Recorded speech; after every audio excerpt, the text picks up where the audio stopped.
Now we're going to look at a sort of a special case of curvilinear motion, which is projectile motion. So projectile motion,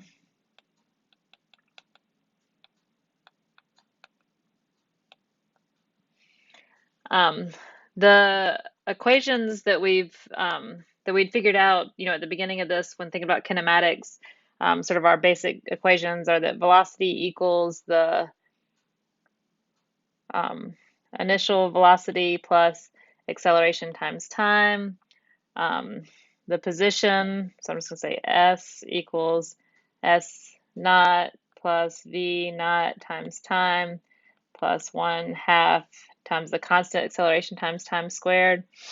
And then V squared equals V naught squared um, plus 2AC, so that's that constant acceleration times X minus X naught.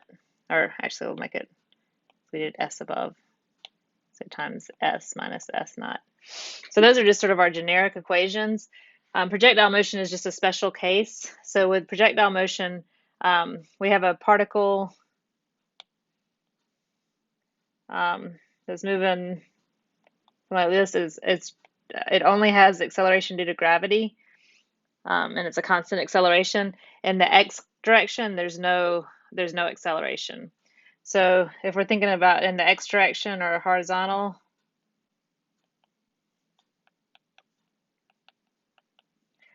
we can change those equations. We basically get Vx equals V naught of x, and then x equals x naught plus V naught of x times time, and then the acceleration goes to 0. So we have those two equations, and then in the vertical direction, or the y direction,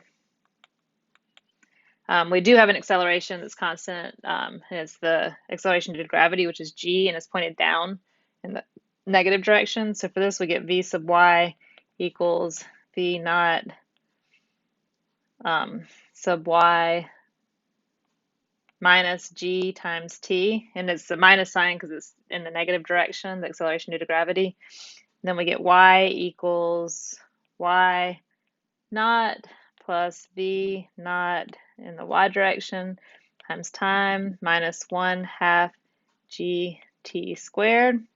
And then the last equation is vy squared equals v naught sub y squared minus 2g times y minus y naught. So these will be our main equations for the projectile motion. So projectile motion is just a special case for us. So we'll be using these equations because we just have that acceleration due to gravity going down.